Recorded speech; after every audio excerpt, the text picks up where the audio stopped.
Well, should I start? Good morning, Dr. Torsunov. Good morning. I'm very happy to see you. We are ready to continue to study the topic of family relationships. Thank you very much.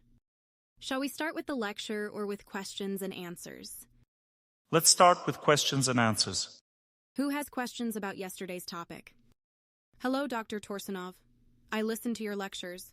I have this situation. You should get closer to the microphone. It's hard to hear. Can you hear me now? Yes. I've been married to my husband for 14 years, and during this time, he periodically leaves me. We have children. Before, I thought he was leaving for some reasons. I don't know. Maybe I offended him or something else. Then I realized that this is his state of being. He lives in the family for some time and then he needs to go somewhere. He drinks with his friends with all the consequences and so on. Then he comes back. I forgive this. It's actually very hard for me. I start getting sick and so on. This has been going on for 14 years. Then somehow he lives normally. He likes everything. But then he leaves again and I don't understand the reason for this. This is tension. He gets tense, gets tired from the tension, breaks down, and leaves. It would be worse if he did all this at home. You would go crazy. This is an incorrect way of life. That means the person is simply living wrong. The right thing is to start with yourself. So you should start living correctly yourself and gradually help him improve. If you start living correctly, he will become more and more engaged. This will take some time, but then you'll see that he becomes involved, and these periods of tiredness will pass. This is tension. It just hurts me a lot that during this period when he leaves, he goes through things that are very, very hard for me to forgive later. Because he simply degrades. Then, it seems, we start living normally. He gets better and better, but then he still goes back to all these bad habits. And this affects the children and me. It's very hard for me to forgive him afterward. I feel all these things that happen to him when he's not with us. All these low, ugly, mean things. When I live through this, it's very, very hard for me. I start getting sick and actually just want to get divorced, because I think that 14 years is enough already. Well, live separately, set conditions for him, but nothing will change from this anyway because this is an illness. That means he will feel bad and leave again. The question isn't about how long you live together, but how you live. If you had lived these 14 years correctly, he would have changed already, because lifestyle affects both people. It's not that you live one way and he lives another. If you live correctly, he also starts to change gradually. This happens imperceptibly. But he has two options. Either leave if you start living the right way, or change. If he leaves, God will give you another one. This is your fate. You can tell me anything now, but he represents your fate. It's just very difficult for women to understand what a male body is like. A woman in a female body enjoys life. Her life is pleasure. For a man, it's an austerity. That's why a man breaks down more quickly. A woman, for example, can be constantly sick with something, but a man goes through cardinal processes of destruction. If he lives wrong, then he goes downhill. Women don't go downhill. They will still feel more or less normal. Like in this joke, women have 3 stages of illness. First stage, sick. Second, very sick. Third, widow. While she was sick, her husband already died. That means you just need to understand how this world works. A woman's heart is closer to God. That's why a woman cannot understand why he's behaving like this, what's happening to him. This is simply your male karma. You understand? Your male karma. If you were in a male body, you would behave exactly the same way. And if you overcome this in life now, in a female body, then it won't be the same in a male body. But if you don't overcome it, then it will be. That means you just need to pray, live correctly, forgive, accept, endure. Human life is arranged this way. If you can't handle it, live separately, but don't count on anything then. Don't think that if you live separately, your life will get better. This is a concession. He behaves well, but he just breaks down. You need more prayer. The more God in your life, the less sin. This will affect both of you. The more God, the less sin. Raise your hand if you had the same situation, but you started doing all this, and your husband began to change for the better. 1, 2, 3, who else? 4, 5, 6, 7. You see 7 people raised their hands. You know, all of them experienced this. Their husbands changed. But you're just being capricious for now. You must learn to live correctly. Can I ask another question? You say we need to forgive, but nevertheless, we shouldn't allow ourselves to be humiliated. You don't understand what forgiveness is. Forgiveness is strength. Forgiveness is not when they hurt me and I calm down. That's masochism. This is how you perceive forgiveness. They hurt me and I ignore it. This is masochism and not forgiveness. This is how people mostly perceive forgiveness. Forgiveness is when you become fulfilled and you're simply stronger than what he does, that's all. You become strong and happy. This is called forgiveness. But you're not strong and happy. You're weak and downtrodden. Your happiness depends on a person's behavior, not on prayer. And this is your problem. You're chained to a person, chained to the problem. Your eyes are agitated and inflamed. This is a sign that you live for the sake of this person, not for God. You should learn to live for God and distance the person away from yourself when he can't cope. When he copes, bring him closer. That means you shouldn't degrade together. Do you understand? This is your life. Let's say you start living separately now. Do you think it will be easier? It will be the same. You won't be able to leave him because he didn't leave you. He just can't cope with life. And if he can't cope, it means you also can't cope because you two have one life together. Therefore, you need to think about yourself now. How much did you pray today? I didn't pray today at all, only yesterday. You see, when you talk about yourself, you smile. When about him, you cry. So you don't pray, and what do you think? How long did you pray yesterday? Half an hour only? Do you think that will help you overcome fate? Dr. Torsunov, can I ask another question? You immediately ask another question, so this topic is closed as soon as I say you should pray. Oh, that's it, Dr. Torsunov, the topic is closed. Now I'm happy and joyful. He's not guilty, thank God, so I don't need to pray. I will just smile. That's it. That's how we live. When someone else is to blame, when something needs to be done with another person, we cry and feel sad. As soon as it's me, I smile. I'll pray when I have time, and I smile. Everything's great. Well done. This is how we live. We shift all the blame onto someone else for our life and don't want to work on ourselves. That's the whole problem. You should go for a run, do some yoga. When's the last time you ran outside? A long time ago. A long time ago. You're living in depression. You woke up late today. You're living in depression and your husband is to blame. That's life. Do you understand? Those who live right, their situations are even worse, and still they manage to overcome fate. But you're just living incorrectly. I've been telling you this in all my lectures, that an incorrect life creates such results because happiness in a family is shared. If you're listening to my lectures, then God has entrusted you with fixing the family. Sometimes the man listens. That means he needs to correct things. He needs to help his wife. If both husband and wife have this knowledge, then why listen to my lectures? In this case, you would listen to teachings in the temple. You would already have a higher standard of living. I can never distinguish when I should yield, when to forgive, and when not to allow myself to be humiliated. I start forgiving and accepting so much that he just starts to think that whatever he does, I will forgive anyway. Yes, that's right. You start forgiving and he starts thinking he's good. And that's good. When we start forgiving, the person begins to think they are good. It's good that they start thinking this way because in this case, when a person feels good about themselves, you can start to discipline them. I've already explained in my lectures that, for example, I forgive my wife and she feels like she's a good person. I start joking with her, just joking, saying she didn't do something right, and she laughs. But at the same time, she understands that she needs to improve. This is how one should live in family life. That is, you should say everything in a joking manner. If a person has become good, of course, they will start to get impudent, because it's human nature to become impudent. You also get impudent when there's an opportunity. You just don't notice it. We are all the same. You just need to understand why we build a light style of relationship with loved ones. We forgive, accept them, and give them the chance to be themselves, in order for the energy of love to flow, and the energy of love is not about being exhausted and unhappy. Why can't you tell your husband the truth in a joking manner? Because you are humiliated in front of him. That's the problem. When a person feels humiliated, they can't build a proper relationship. So if they forgive everything, it means they get humiliated instead of maintaining their self-esteem. And to not be humiliated, you need to take your happiness not from your husband, but from God. Because when a person takes happiness from their husband, they become dependent and humiliated. A dependent person has two options, either to be aggressive, that means to behave very aggressively, commit violence over the person, making them comply with their conditions, or to humiliate themselves.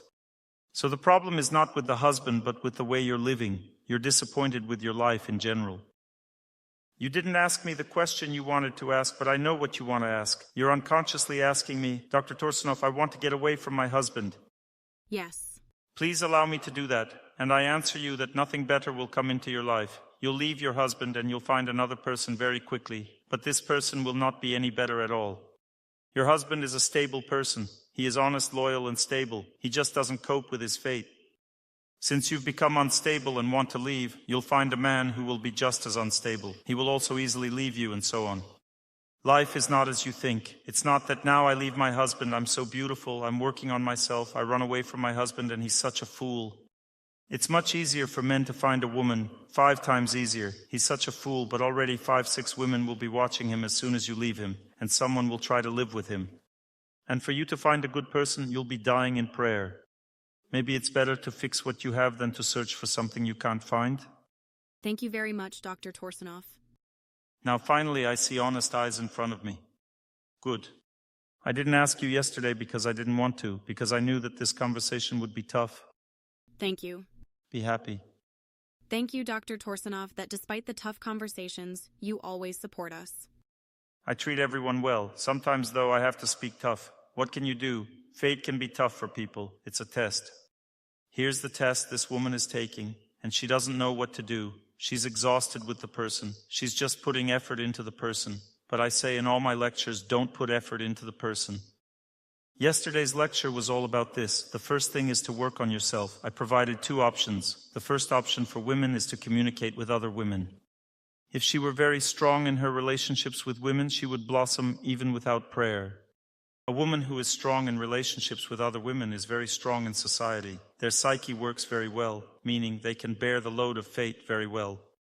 A man, on the other hand, needs to work on himself, practice austerity, running, fasting, yoga, prayer. By working on himself, a man grows stronger and becomes powerful. A woman, however, thrives in society when she has many good relationships.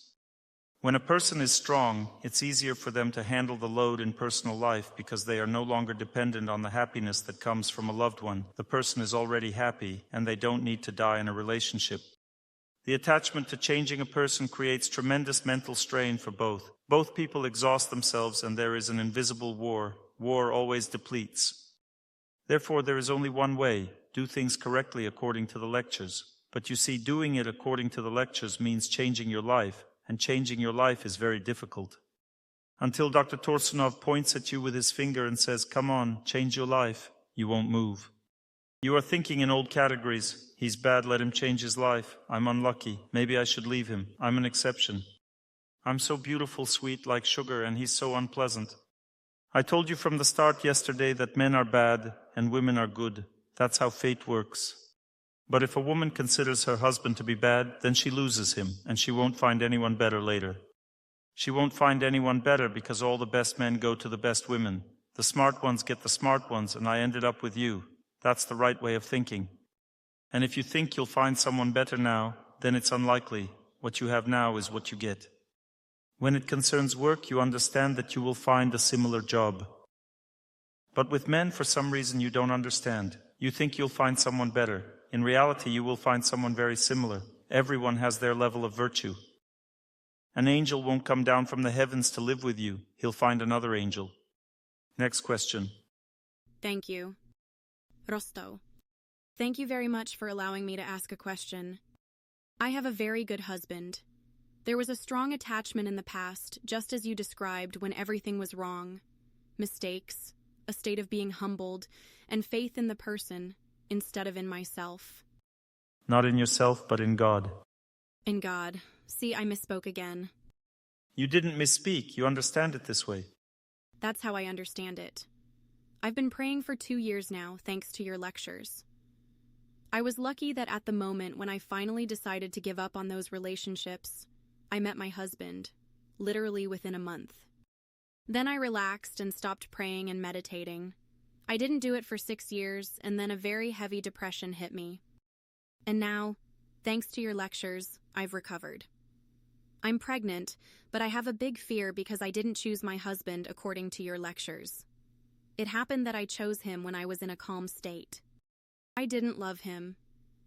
I saw that he was a very good person, but I didn't feel a strong attachment.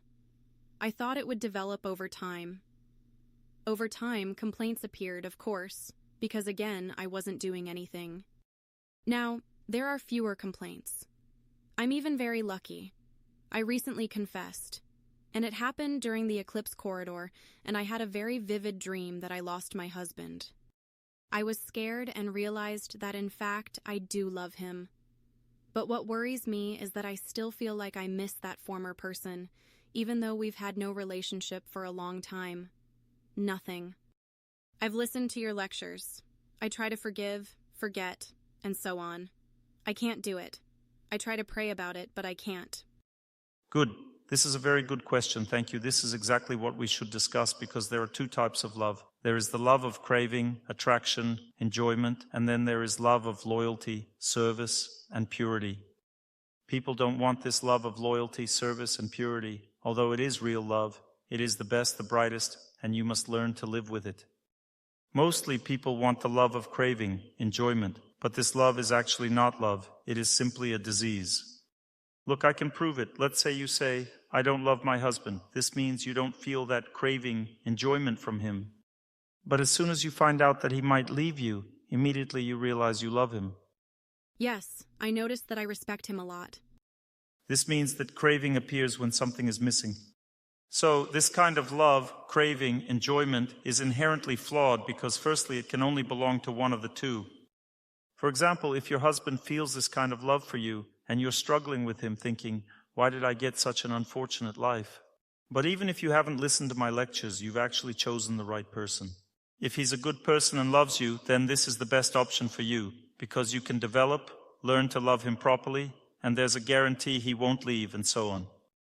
But you want the wrong kind of love because you haven't studied or realized the true nature of love yet. True love is pure, calm, and woven from a sense of duty, not craving. But if you feel craving for someone, that's not love. It's simply your desire to enjoy the world, and that's all. And this craving always leads to suffering. That's the problem. People are searching for a perpetual motion machine, that is, doing nothing, just feeling good because I love someone. It seems like a perpetual motion machine. In other words, I do nothing, just enjoy, and it feels good. But in reality, you're just burning through your past life's good karma. That's why people are very eager to burn through the good karma from their past lives. They did good deeds in the past and now start enjoying life. I just feel good, that's all. People strive for this so much. They want to spend what they have instead of accumulating something new. When a person loves purely, they don't feel enjoyment from the person, but simply learn to serve them and experience gratitude from that service. They see the purity of that person's heart and are grateful for their presence. This is true love. How do I do this? I've heard you say this repeatedly. I understand it, but I don't feel it. From what you're saying, I understand that I'm simply not at that level, so I just need to strive towards it. Well done, good. It's a pleasure to talk to you because you're an honest person. Yes, we don't feel it, most people don't feel it, but that's the exam of life. We need to learn it. Everyone dreams of craving. The previous woman dreams about that, but she didn't tell me that. She also wants that craving, that passion for someone, because her husband has become boring after 14 years. But he needs to be served, and he's a scoundrel, sometimes falling into a slump, though this is just a sickness. We want something new. We want something pure, something enjoyable, something awesome. Everyone on earth wants this. We all want this enjoyment, and that's why we were born into this world, to experience this desire. Because if we didn't want this, we would have been born in heaven, somewhere higher, where the relationships are purer. Here we want to simply enjoy life, and that's why we constantly face suffering. Because when a person strives for these kinds of enjoyment, where there's no effort but just enjoyment, God can grant it, but it always ends in suffering.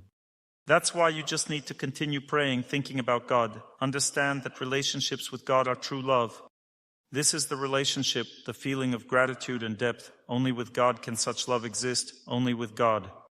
And then we need to transfer this love for God to people and begin to build relationships with people in the same way. This is the test we need to pass. To see God in people, what we learned from our relationship with God, we try to interact with people in the same way. How should we communicate with people correctly? Gratitude. This is what we learned with God. If we learned, we can transfer it to our relationships with people. You have to communicate with people the same way as with God. This is love as asceticism practice. Gratitude is love as asceticism practice. It is very difficult to cultivate such love in your heart. For this love austerity for God, another love comes afterward. This is the craving love for God. This kind of love is the highest form of love. In relationships with God, this is difficult to achieve. If a person experiences this craving love with God, they will be very happy with people. They will crave love for all people, not just one person. But we want this craving kind of love from a person, not from God. We begin to believe in a person, not in God. Because if you experience craving love from someone, you begin to confuse them with God and deify them by default. This is another option. This deification always leads to loneliness, separation, and the destruction of the family. Who brings dawn? Who brings the sun's rays? Who brings dreams? And so on. Who brings all this to a person? God brings it. And the energy of love is divine energy.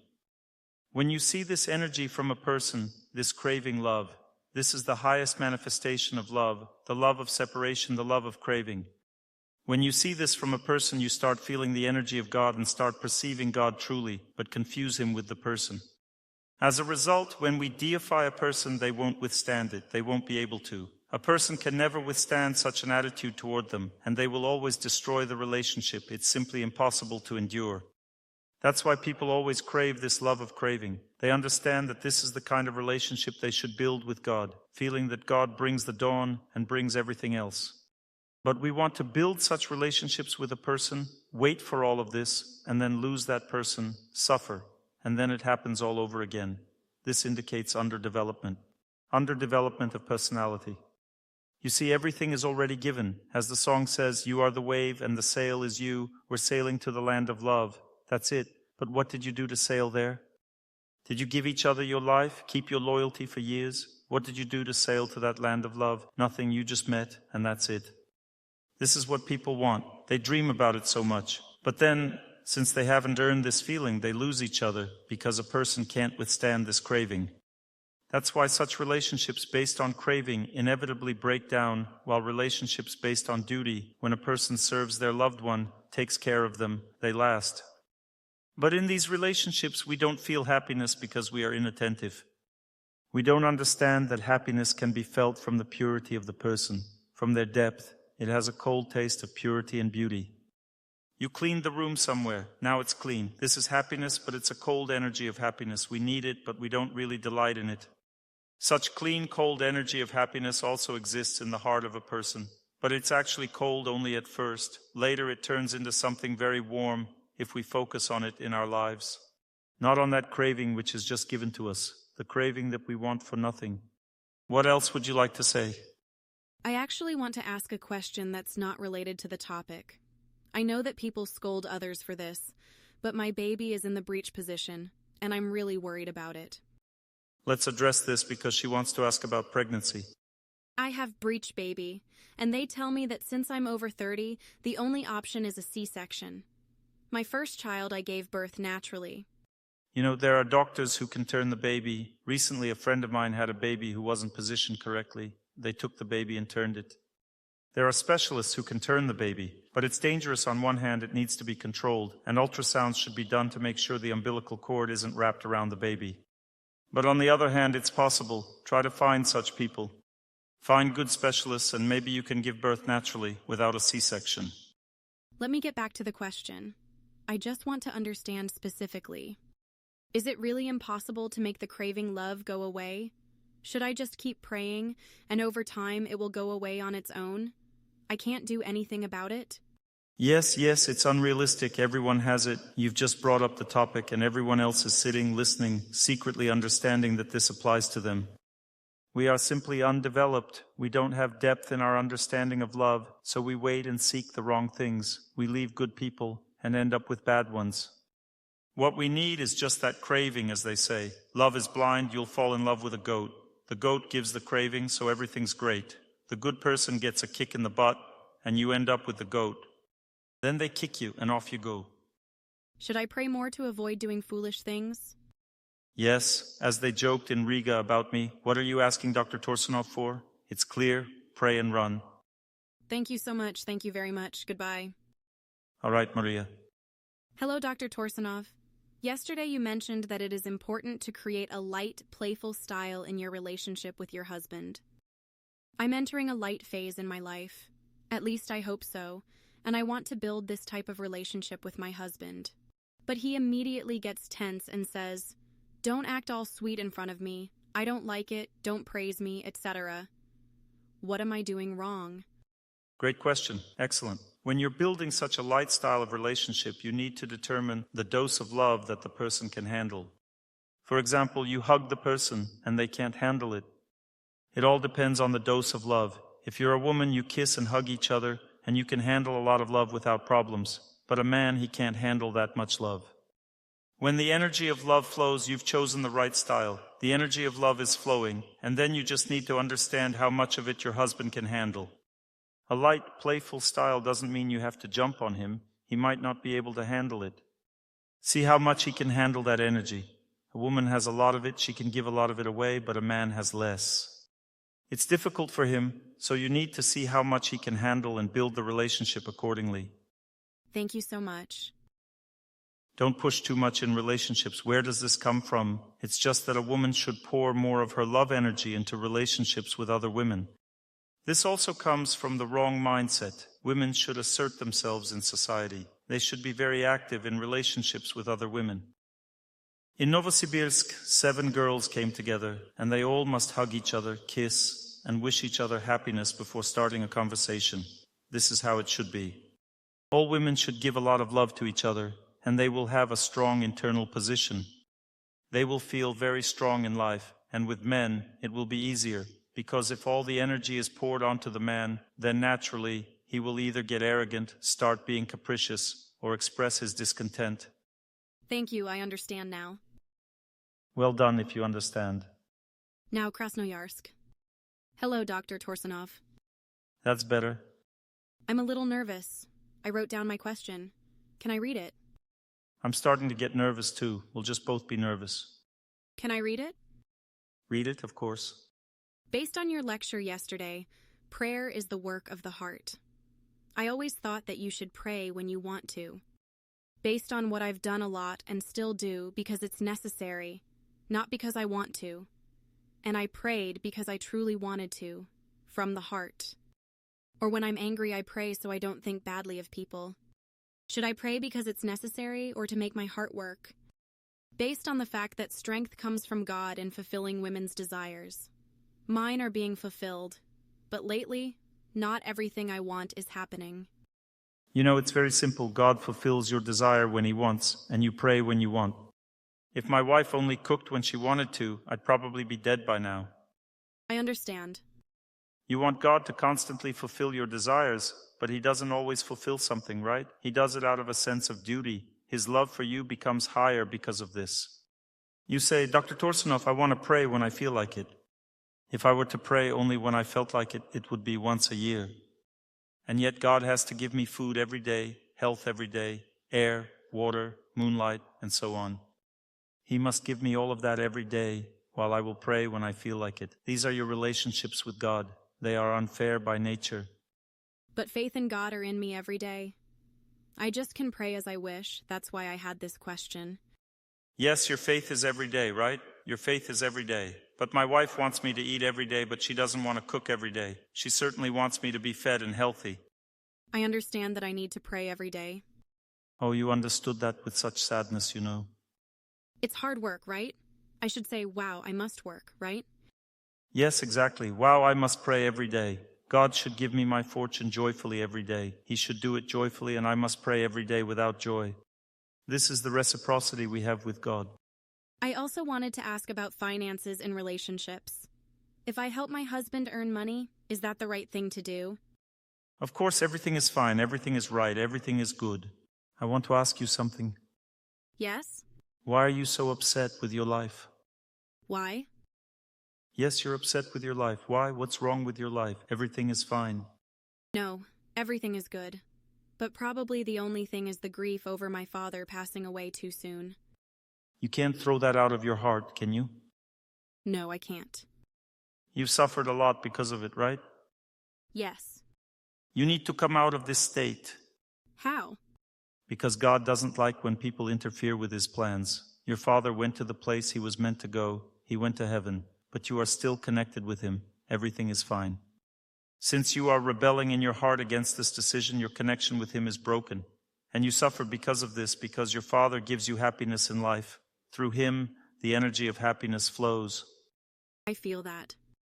It can flow continuously if you understand that the person didn't die. It was simply their time to go to another place to live. People don't decide that, God decides. You're upset with God because he made that decision, but that decision has deep reasons behind it that you don't know. I understand, but I can't seem to get past this barrier. It's just a lack of knowledge. Your father didn't leave you, he is with you. Imagine you are talking to me and I am crying because I can't talk to you. But you are talking and I'm still crying because I can't talk to you. Is that normal or is it madness? It's not normal. Your father is with you now in constant contact, but you're crying thinking that there is no connection. Maybe you just need to tune into him and understand how everything is. Then you won't need to cry. I would like that. I don't know how to do this or how to gain this knowledge. I see now that your father is always in joy. He is a very sincere and strong person. He continues to bring you good fortune in life. But because you don't know that a person doesn't die, you don't feel all of this. Thank you so much. When a person remembers another person, they immediately connect with them, no matter where that person is. But because we doubt that this is the case, we don't feel the connection. Doubt destroys understanding. The connection is there, but we don't feel it because we doubt it. The connection is in the heart, and the understanding of things is in the mind.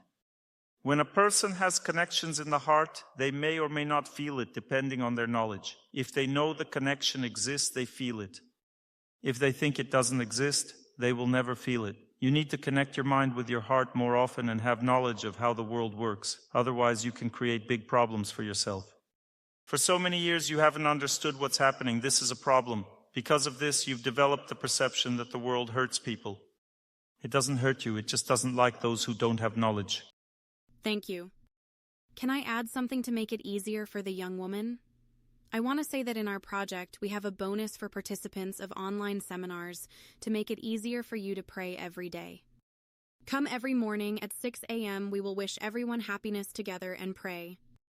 Be sure to come, and we will wish happiness together and strengthen our spiritual practice. Thank you. Dr. Torsunov, we are receiving questions, and they are all the same. Everyone is asking how they can build and increase trust in the family. And yesterday, too, many were asking about this. Can you elaborate on this? Sure, I can talk about that. First, you need to understand that trust and distrust depend on strength. Let's take the extreme case where a close person behaves very badly. They live poorly, drinking, cheating, leading a promiscuous life. And I am praying very hard, living a healthy, righteous life. I feel calmness, strength in my heart, and I have the knowledge that if a person behaves badly, I distance myself from them. My goal is not to get upset. If I argue or get angry, it means I'm living incorrectly. I'm a self-sufficient person. My close person behaves terribly, their life is completely out of control. But I am self-sufficient. I distance myself from them as much as possible. To live a more or less normal and peaceful life. What does it mean to distance yourself? I do all my duties, I do everything for them, but I do not expect close relationships with them, nor do I expect reciprocity. I simply fulfill my duty. It's like being in a maximum security prison. I am in a prison. Everyone here is in prison, but this is a maximum security cell. There will be no leniency. There is nothing good in these relationships, but I have many friends. I have God, I have a healthy lifestyle, and so on. There is peace on earth. I still have a lot of good things. I am just fulfilling my duty because I know that this is my austerity before God. God punished me, and I endure this punishment. When a person sets themselves in this way, the sun of their fate rises and burns away all the bad. Because if we set ourselves to accept everything, at that moment karma, the fate of a person, immediately begins to burn, and the sun of fate rises over the person. They begin to change the situation quickly. Let's say, in the extreme case, a person, a complete fool, does not want to change and says, "No matter what you do, I won't change." Then God takes this person away at the moment when you have worked off all your karma. God takes this person out of your life. They themselves will most likely just leave you, and that's it. And then God gives you another person who corresponds to your current accumulation of good karma. This is how life is built. But if a person is dissatisfied with fate, behaves aggressively, lives in a dream, living in a dream is the worst thing ever. It means that nothing good will happen at all. We dream of something good. Dreaming means nothing good will happen, because dreaming, a life in a dream, is the laziest, most selfish life. Accepting your fate is the right life. You ask, how to improve relationships? I already told you in the last lecture that you cannot improve your relationship with a person because fate always wounds a person. It always hurts, and people are always drawn to fate. We want to enjoy a loved one. We reach out our hand, it burns, it feels bad. We reach out again, it burns again. Why do we reach for it? Because we want happiness from a loved one, but we need to learn to seek happiness from friends, from the sun, from nature, from God. And with a loved one, just serve them, because this loved one is initially a punishment. At first, it is punishment, and then it becomes happiness when I have done everything right. This easy style of relationship indicates that I don't expect anything from fate. An easy style of relationships? What does it mean? I don't want anything from fate. I already have everything. Everything is fine. An easy style of relationships means that love begins to move in them. All the bad energy of the loved one is burned away if I build a light style of relationship. I treat them calmly and kindly. This means that the best enters them, and the worst in them burns away, because knowledge flows from me to them through this warm, kind style of relationship. Knowledge flows from me to them. This means they will become better over time. What do you want from me? You say, Dr. Torsunov, I want to dive into the relationship and have them improve. Let's put it this way. We're starting a fire, a bonfire. You're jumping into that fire and saying, Dr. Torsunov, how do we make sure we don't get burned? You can't avoid being burned because you're jumping into the fire. Relationships with a person are like a fire. You jump into these relationships, burn yourself, and that's why you're unhappy. How to improve the relationship? I told you in the last lecture, to improve relationships, you need to improve your relationship with yourself. Women do this through relationships with other women. Men do this by working on themselves. At the second stage, a woman is already capable of working on herself, because in relationships with women and other people, she has become strong, and her willpower has increased. Women are more dependent on enthusiasm. They are inspired by their female friends, and they become enthusiastic and start working on themselves. Enthusiasm has greatly increased in their life. The woman I advised to pray prayed for 30 minutes yesterday, but today she didn't pray at all. Why does this happen? Because she lacks close friends. She doesn't have those joyful relationships that would inspire her to work on herself. If a woman doesn't have strong relationships, she just loses herself. She falls into depression and freezes up like a cold cut. She doesn't want to do anything at all, just sits frozen and that's it. And she starts dreaming in this frozen state. Because what else is there to do? A man, if he doesn't work on himself, doesn't make himself do anything, he also becomes frozen and starts dreaming. A man's dream is sex. He watches all kinds of erotic movies, that's his dream. A woman's dream is a superhero who comes into her life. This is a woman's dream, for him to bring happiness, love, be good, cool, and everything for free. This is how we dream. And then when we come down to reality, it's harsh. Why? Because we dream. We want something for free. We reach out to a close person, and they burn us. And then you all ask the same question. How to fix the relationship? You can't fix them because the nature of these relationships is very fiery. They burn. You won't fix anything. You need to do what Dr. Torsunov said. There's no other way, no other option. You need to work on yourself, run and pray. You need to develop as a person, be friends with each other, go out into nature, and become strong and self-sufficient. And then further, you also need to study what distance to maintain in relationships with a close person. This is also an important topic to explore. The more in pure goodness a person is, the closer you can be to them. Closer means having open conversations. Open conversations can only happen with people in goodness, because what kind of open conversations would there be with people in degradation? They're talking about what sex they like, with which women. They tell this to their wives. It's nonsense. Open conversations with passionate people are about dreaming of how they would like to live. These kinds of honest conversations are completely meaningless and useless. The way you're supposed to live is the way you will live. It doesn't matter how you would like it to be. That's just not how it works. And open conversations with people in goodness, those conversations are about self-improvement. Just like we're having an open conversation right now, it's in pure goodness, it's about self-improvement and how to live properly to change one's destiny. People in pure goodness can have open conversations, but even then, open conversation with a close person is difficult. Because in order to have an open conversation with a close person, you need not to experience even the slightest pain in the relationship, but pain arises because there's love between us. And love is something that strongly attaches us. All people really want love. We listened to a song yesterday that whether in the distance, in the dust, or in the dirt, everyone seeks happiness, meaning love. This starts in childhood and lasts for life. Everyone is seeking happiness. They are all seeking love. Everyone craves love. Love is a very big need of the heart. And it is assumed that love will come through a loved one. That's why I yearn for it so strongly. I wait for it so intensely. And the relationships are very heated, very hot. The slightest word spoken the wrong way, and there's already a strong offense, a wrong action, and it leads to a huge offense. If, God forbid, there's infidelity, life falls apart completely. Heated relationships, and when someone sits in a fire and says, Dr. Torsunov, how can I make it cool? Just get out of the fire and it will be cool. Why are you in the fire? Stop expecting that a close person will give you love. Just start loving your friends, start serving God, start loving nature. And you will feel cooler, you will feel calmer. And when you feel calmer, that's called fixing your relationship with your loved one. And when you feel calm, that's it. You expect nothing from him, and everything will immediately improve, because everyone is suffering from this. If he comes to you and you don't come to him, then there are no problems. He comes to you, and you just calm him down with a joke, a playful remark. For example, if he says, why didn't you nod your head?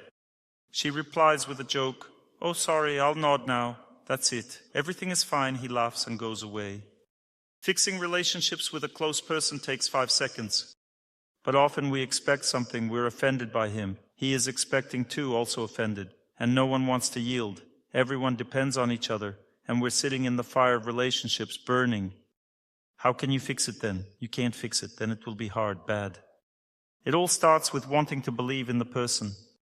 This belief in a person and relationship sits deep in our hearts. If I had named the lecture How to Love God, half as many people would have come. But How to Love a Person, immediately a full auditorium. Why? Because we want to love a person. We don't want to love God. That's how our psyche is arranged.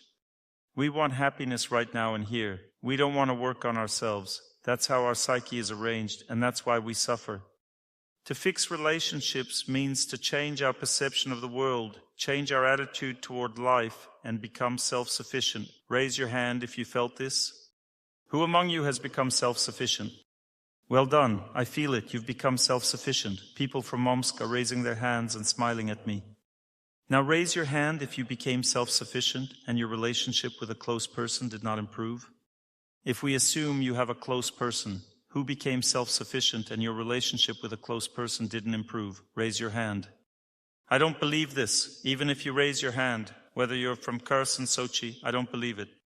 If you've become self-sufficient, then the relationship can't help but improve. For example, if I'm self-sufficient, I have the ability to choose any distance. I can live separately. I can live together, fulfill duties. I wouldn't just jump into the fire. For example, if I'm a self-sufficient person, I'm fine. Why should I jump into the fire? I choose the right distance with the person and the relationship improves immediately.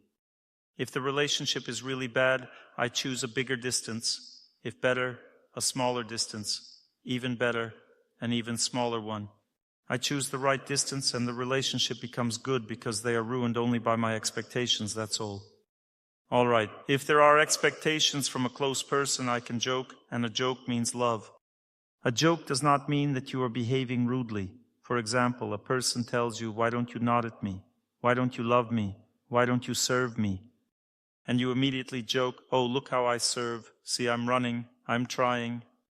He says, that's not fair. You're not really doing it, just joking.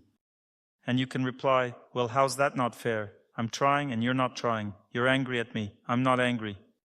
And you distance yourself for 2 days. Don't communicate at all, just walk around smiling. And that's it. He'll think, well, I see, this method won't work. She's fine, I'm not. When a person sees that a close person is doing well, he changes his behavior. Because when the loved one is fine, you also want things to be good. You start joking with them too, choosing a lighter relationship style. You always have a choice. If he gets rude, for example, you chose a light style and he's using a heavy one, you can leave. Go to your mom's because you chose a light style. Just smile and say, if you're going to behave like this, I'll just go to my mom's, and go to your mom's. That's it. He can't leave because you can only leave weak people. It's impossible to leave a self-sufficient, strong person who cares for you and loves you. You can only threaten, but you can't leave such a good person. So what's left? Just smile and joke, nothing else. You see, when you say, I can't fix the relationship, it means you are not self-sufficient, that's all. Sometimes there are cases when the relationship is completely destroyed. I can't fix it because my wife left. But if you are a self-sufficient person, you can still be friends with her, write her letters. Thank you. I understand now. Be happy. Prove to her that you want her to be happy, even if not with you. And she will start to be friends with you, start talking to you. Thank you for wishing me happiness. She will gladly accept it because who needs enmity? No one likes that. You started being friends with her. This is already the first step in overcoming fate. That's it. Friendship has begun. Relationships are moving forward. God wants to preserve your relationship. You started being friends. That's already closer to victory. Keep developing the relationship. If you're working off all your karma and your wife still doesn't come back, God will give you someone even better. Even in this case, everything is fine in the relationship. So the wife left. I accepted, forgave everything. I'm self-sufficient. I have a good relationship with her, we're friends, or we just stayed on good terms with each other. Even if she doesn't want to be friends, behaves aggressively, you realize, why did I even get attached to such an aggressive person? Thank God God separated me from her. Even if she doesn't want to be friends with me, what is this? It's her problem, not mine. But if I want something from a loved one and hide it from myself, that's not self-sufficiency. I think that those of you who raised your hands from Kherson and Sochi, you are self-sufficient. You just don't understand the topic. A self-sufficient person does not suffer, and they always manage relationships, because relationships can be managed at different distances, not necessarily the distance you want. But if you want a specific distance and it's not working, then that's not self-sufficiency. That means you're dependent on the person. That's what I'm telling you. Let's go to Sochi, ones who raised their hand. Let's talk now, let's see. I might be wrong like all people. Hello. I'm very happy to see you again. I've been listening to your lectures for a long time and trying to follow your recommendations for many years. Are you self-sufficient? Sometimes I slip, of course. I become dependent.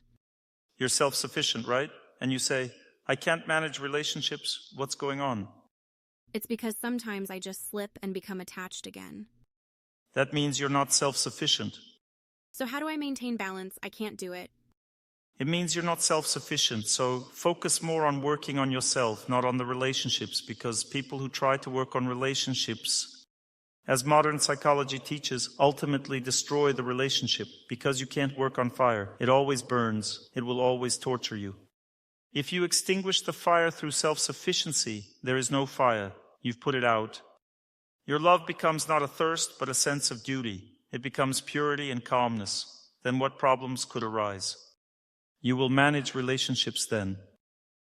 But if your love is a thirst, it remains a thirst. Then you won't be able to manage the relationship because you're burning. Where else did a man raise his hand? From Kherson. Since there's a contradiction, let's resolve it with him. Hello, Dr. Torsunov. Thank you very much for what you do. Tell me, how did it happen that you are self-sufficient, but your relationships are not improving? I've already realized my mistake. I'm not self-sufficient.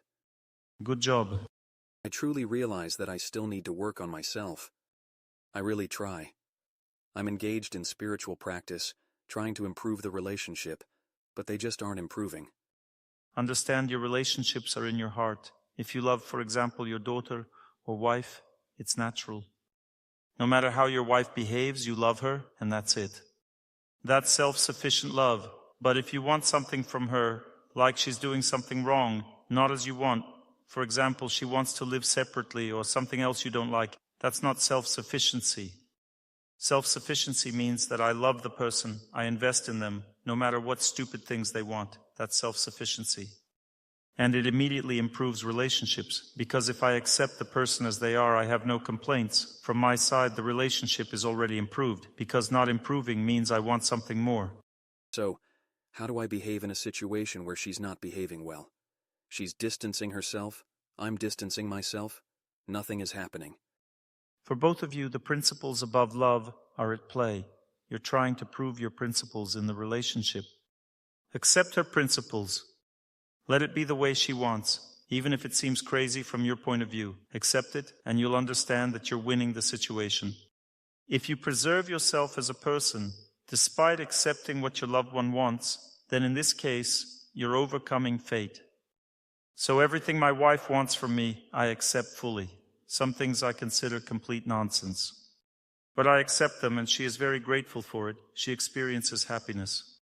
And I understand women's nature better. I study it. As the Vedas say, a person has two options. Either they will receive occasional happiness in family life, which is unlikely, or they will become a sage. If they become a sage, they will also receive happiness. Accept everything your wife wants. You will become a sage. To accept does not mean humiliation. You must be self-sufficient. If you are not self-sufficient, you cannot accept, because everything she wants takes away your happiness. And it gives her happiness. Between a man and a woman, it's always like that. One person deprives the other of happiness, because nature is arranged so that what is happiness for a woman is austerity for a man. What is happiness for a man is austerity for a woman. Give in. What prevents you from giving in? What does she want? She doesn't want anything. She doesn't want anything anymore. That means she is disappointed in you. Then make her want something. Start giving her flowers, treat her kindly, endure her humiliation, laugh when she says you are bad, don't pay attention. Be self-sufficient, take care of her, give her flowers, don't pay attention to her rudeness. Just enjoy life next to her, joke. She will snap at first, but then she will start smiling. Okay, thank you. First, the poison will come out of her when you start serving her like this. The poison will come out first. She will say, I don't need your flowers. You bring them again. She will say more quietly, I don't need flowers. Then you bring them again. Why are you bothering me with these flowers? Nothing, I brought them. I love you. Smile. She will say, okay, I'll take them this time, but still I don't need them. Don't bring them again. And again, you bring them. What else can she do? She takes them. She will tell your daughter, Dad brought flowers. She will act like she doesn't like it, but to the daughter, she will say, Dad brought flowers. The next stage of the relationship, and the relationship progresses. Raise your hands, women who when angry won't accept anything, not even flowers. Are there any women like that? Who will not accept anything? Will torture the person until the end? In Minsk, they raised their hands. I don't believe it. I don't believe it. You just haven't met men who can soften your hearts. You think so, but it's not true, actually. If a man behaves kindly, any woman will lose that hardness living in her heart. There's nothing you can do about it. If a man behaves properly, a woman may fume, spark, and sizzle, but eventually she will have nowhere to go, and she will accept the man. A self-sufficient person is invincible. Nothing can be done to them. They will always be victorious and happy in life. Let's consider the extreme case. A man takes care of a woman, behaves joyfully with her, and she still torments him until the end, but he remains happy, joyful, and has worked off his karma. Enough. And then what? Then God will give her another one right away, since she's torturing this one. God will give her another one who will torment her. And the man who behaved well will get himself a good lady who will never torment him. In the end, the wife will be left with nothing. That's how this world works, so you need to also be reasonable about your whims. See what you'll get and what you won't get. We're having a good practical conversation today. There's a mutual exchange. This is something we need to understand. Today we should talk a bit more about how to create a family. It's the same thing. People often don't realize that there is no difference between creating a family and maintaining it. It's not true that a woman is born a woman and can't create a family. What often happens is that a woman can't do it because she doesn't love people. She simply doesn't love friends, doesn't care, doesn't love parents, doesn't care, doesn't love nature, etc. A woman must build up her strength, charge her strength of love in relationships, become beautiful both inside and out. Some women love everyone and care about everyone, but don't take care of their appearance, so no one notices them. A woman needs to understand that she must behave playfully. Some women still don't understand the style of love. They're very shy. They think, now someone will fall in love with me just like this. If she doesn't show the style of love, doesn't flutter her eyes, doesn't laugh, how can anyone fall in love with her? It's impossible to love a log. There has to be something growing on it, a playful style, some twigs, boughs, and so on. But if there's nothing, just a log, how can anyone fall in love? There has to be some play in life. A woman must be strong in relationships, meaning beautiful. And also, she must show that she's beautiful. If it's all guess for yourself, that's how women sometimes are. How will he guess? He won't guess anything. It's impossible to guess. At least smile a little just as a hint that this is who I am. If there's nothing, no hint at all, how will it progress? It's unclear. Some smile too much or wear too much makeup, but they don't have relationships with anyone. They just pose. She'll end up with someone just like that. If a woman is just putting on a show but has nothing real inside, she'll only attract men who are looking for something physical.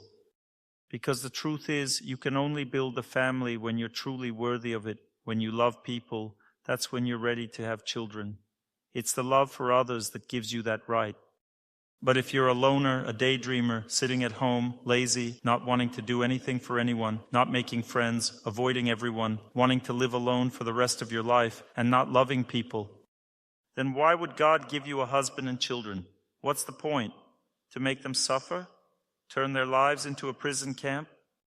God isn't going to give you that. Some men complain, I want a wife, wandering around feeling sorry for themselves. Ladies will dream of marrying you, but only when you become a man. First become a man. Become strong, victorious, and firm inside. It might take 10 years, no big deal. Women don't care about age. They care about whether you're a man or just a weakling. If you're a man, strong, wise, and capable, finally ready at 40 years old, pick any lady between 20 and 40 years old. Any woman will want to be with you because you've matured into a real man. But if you're still just wandering around, who's going to want you? What woman would want to build a relationship with you? Become a strong, solid person. Endure the emotional swings of women. A strong man can endure women's moods. When she's being moody, he stays calm and says, it's all good. Perfect. Every woman dreams of a man like that. Someone who can handle anything, and he stays calm. Become that kind of person. Steady. Learn to handle women's moods and complaints. And soon enough, it'll show on your face. It will reflect your behavior. Then you can choose any woman you want, and she'll be the one to marry you. Everyone will be happy to be with you. But if you're weak, then become strong. What's stopping you? Go run, pray, do whatever it takes to become strong. Swim in cold water, practice yoga, fast, become strong, become a solid person, and you'll become handsome. A strong woman, a lady in a relationship, loves everyone around her. She's beautiful, and her love melts everything around her. A man works on himself, trains, prays, becomes strong and solid inside. A guy like that is also someone everyone wants to be around. Please become developed people. It's the same thing, you understand? A person who is developed as an individual knows how to pray, knows how to work on themselves, and knows how to get along with people. Such a person always overcomes fate. There are no problems. The problem is we don't want to be strong. We just want life to hand us gifts. Imagine, there's a World Cup, but the teams don't even go on the field. No one wants to play soccer. No one wants to score goals. But as soon as it's time for the awards, all the teams rush to take first place. Isn't it funny? It's a ridiculous situation, but that's how we live. We don't want to overcome fate, but we want to be first. We want to get married. We want to get a spouse. It's a ridiculous situation for God. He looks at you and thinks, well, you've got it all figured out, but it's not going to work. You'll just be laughed at when you run for first place without even playing the game. Sorry, that's just funny. This is about marriage, about relationships. We've talked about this a lot already. Happy relationships mean you have enough happiness inside. If you have enough happiness, the relationships will be happy.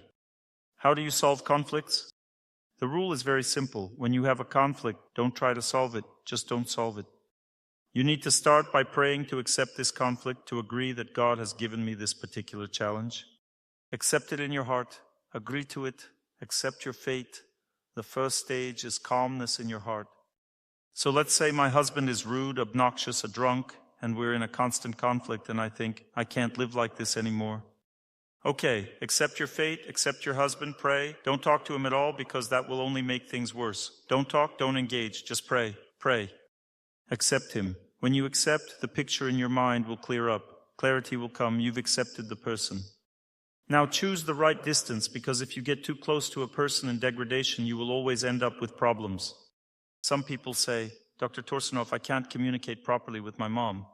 Well, you need to first figure out who she is. What's her nature? Is she a person in pure goodness, passion, or degradation? If she's constantly getting involved in your life, being rude, acting ignorantly, getting angry at you, and is overly dependent on you, that's called a person in degradation. You need to set a maximum distance. Give her flowers, gifts, love, but don't try to build a close relationship. Don't talk too much with such a mom. Because if you don't, she'll just drain all your energy, and in the end she'll start getting upset and angry again. There will be no results. First, accept that this is your mom. If you don't, you'll just keep getting upset and angry at her all the time. Accept it. Once the first stage of calmness is reached, you can continue praying and begin to improve the relationship.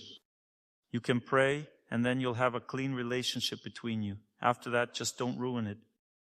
If the person is in the mode of passion, like your mom, she won't be overly attached to you, but she'll try to push you a little.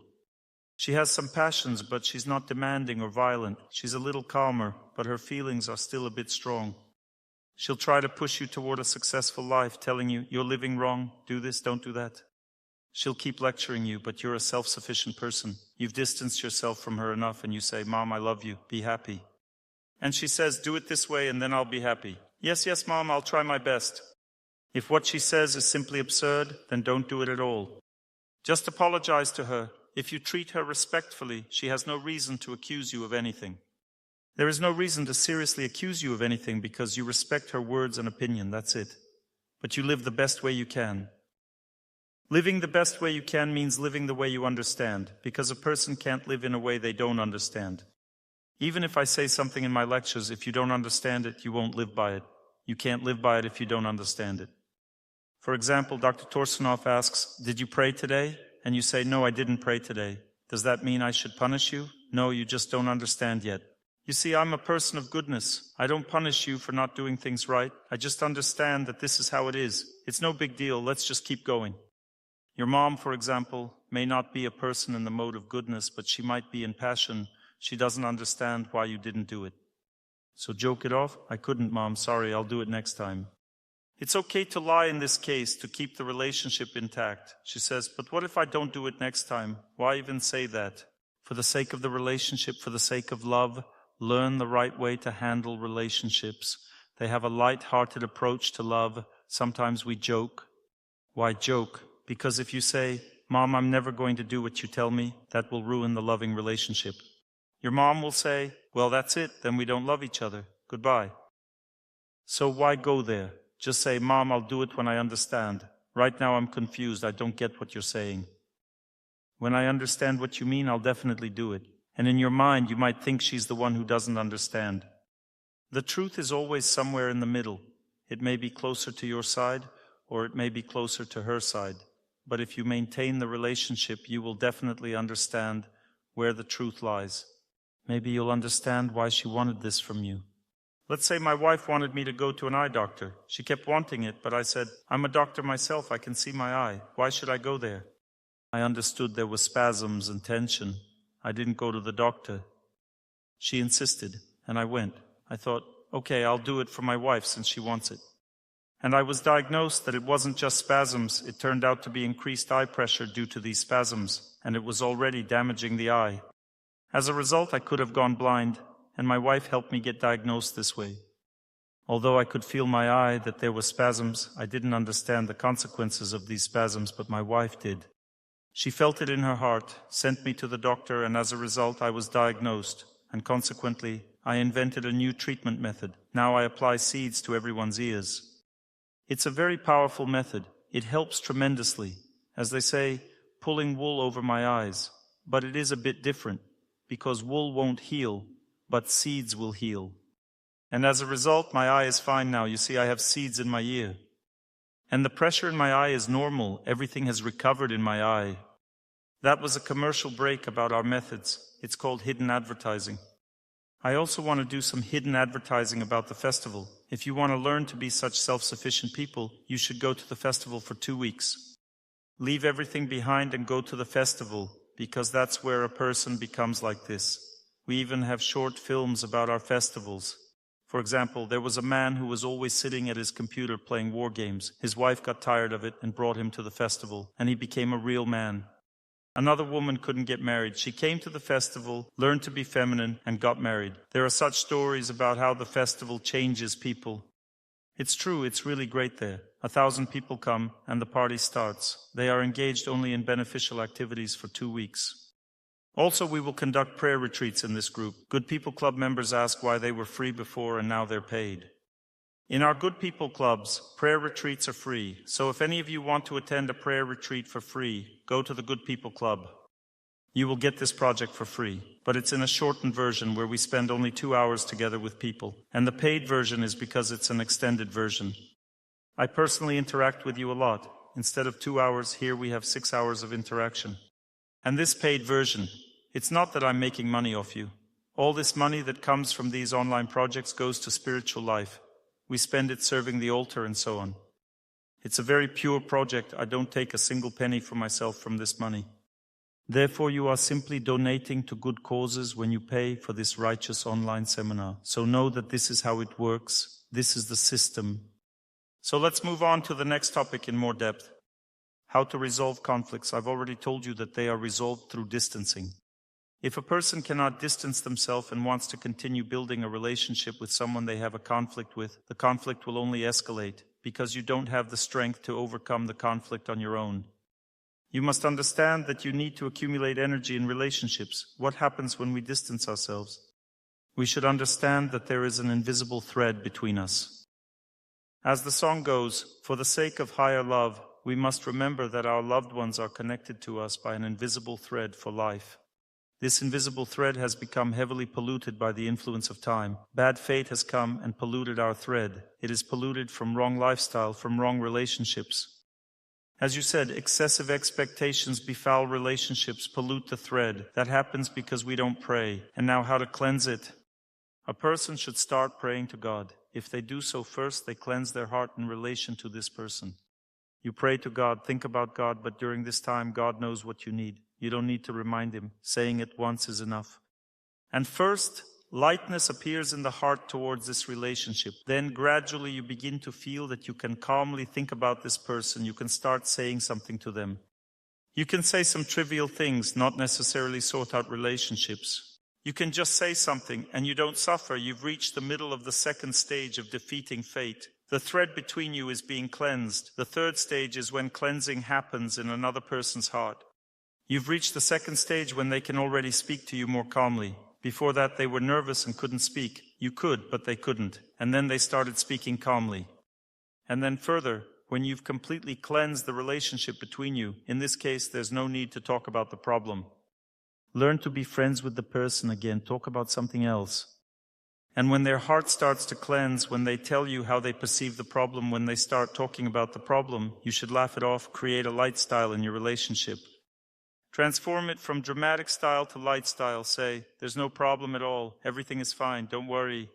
In reality, there is no problem. Let's say a husband cheats. What's the problem? There's no problem at all, because if you tell him it's a problem that he's cheating, he won't cheat any less because of that. But if you maintain friendship with him during this time, his conscience will start working and he'll understand himself that he's cheating. It's obvious that cheating is bad. Why does he continue to cheat? Because his conscience isn't working. He can't realize it. But if you maintain friendship with him, treat him kindly, knowledge comes to him through your heart. Therefore, it's better to laugh it off than to tell someone harsh truth that they won't accept anyway. For instance, I was giving a lecture about correct nutrition in Ukraine. I was talking about the harm of meat in Kiev. It was long ago, about 15 years ago, and I was lecturing in one city for 2 months. In 2 months, everyone can understand how to eat right. And one woman raises her hand and says, Dr. Torsunov, well, lard, it's not meat, we can eat it, right? Lard is not meat. I say, yes, of course, that's right. Lard is not meat. You can eat it, that's right. And the whole hall just burst out laughing. They were all rolling with laughter. Some couldn't even sit in their chairs, and everyone started laughing loudly, even though I gave an affirmative answer. The woman sat down and started thinking, why are they all laughing? Dr. Torsunov said correctly that lard is not meat. But everyone was laughing, and as a result, she understood the truth. If I had started laughing at her myself, she would have felt offended and wouldn't have listened to my lectures at all. I just laughed it off because this was beyond comprehension. The person simply didn't understand. I resolved the conflict between me and her heart. I wanted to laugh myself, but I just kindly agreed with her because this was beyond comprehension. A husband says, cheating is normal. What's wrong with that? This is beyond comprehension. You need to smile and say, of course, it's normal. Everything is fine, my dear. Smile and continue to take care of him. This joke will be taken more seriously than your words. You're such a jerk, don't you understand? You've completely degraded. Idiot. Such statements won't help him. He won't understand that he's a jerk or an idiot. He'll think it's time to leave his wife already. How long can he live with her? They love me there, not here. That's it. That's how he'll understand the situation. Be kind. Yes, yes, yes. Everything is fine, my dear. Of course, it's right to cheat on your wife. Of course, it's right. It's impossible to live with just one woman for a long time. You need another one, then a third, fourth, fifth. Then maybe you'll slowly start cheating with men. Everything is fine. Nothing terrible. I accept everything. You need to try everything. You can joke. You're having fun, and so is he. He'll laugh and say, well, I won't be with men. Am I stupid or something? But you're not too stupid to cheat with women. Can you tell him that? You just need to smile and say, I went too far there. Yes, you're smart. You won't be with men. When you joke, knowledge appears in his heart that something is wrong, because this knowledge is transmitted through love from you. And this is much better than if you start making Square Eyes take a rolling pin and hit him on the head with it. He'll become even more stupid from this. He was stupid, and he'll become even more stupid. And what will you achieve? You won't achieve anything. Therefore, I'm saying that conflicts in the family can only be resolved when you step back. Why can she behave like this? You'll say, Dr. Torsunov, probably no one has ever cheated on you. You know, I'll tell you this, I've endured a lot in life. I always act as I say. That means when a conflict starts, I just pray. At first, I might lose my temper, of course. If something unexpected happens, I might snap. Then I'll definitely apologize. I'll pray, calm down, apologize, saying, oh, I was wrong, and that's it. I always act like this. Then I overcome my fate in my heart, and then everything gets resolved. The person comes to their senses and apologizes. This comes naturally in my life, and it should be the same in yours. It should all come naturally too. But if you want the truth instead of love, then you'll never resolve the conflict. If you want the truth, you'll never resolve the conflict. Because the truth is much deeper than you think. Let's say someone cheated on you. You want the truth, you want to punish them. But you should know that the truth is that you are the same. Let's assume that you're not like that at all and your husband cheated on you. Let's suppose you're not like that at all. You don't deserve that your husband cheats. This happens when a person has almost gotten rid of bad karma, but the situation still occurs. You're already good and devout, but your husband cheated. You won't be upset, you won't feel betrayed, you won't have this feeling in your heart that bad fate begins. If you don't deserve this act, you'll simply forgive him. You should step back from him and start praying to God, and he'll have two options. Either your husband deeply repents, or he will give you something better. That's all. If a person follows the path of goodness, they never fall under the influence of evil. That means, even if someone cheated and you deserve better, God definitely will give you more.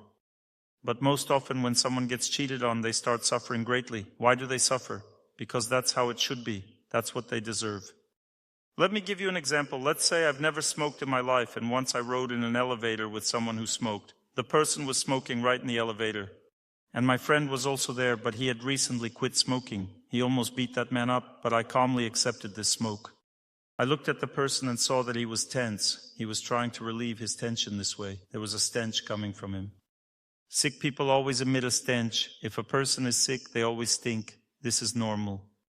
This person was just sick with cigarettes, that's all. That's how I perceived it. But my friend perceived it as a crime, saying, he is setting me up, the bastard. I just quit. I'm not poisoning myself anymore, but he's poisoning me. You were just poisoning others yourself. Smoke in the same way. That's all. When a person has sin in their heart, they react.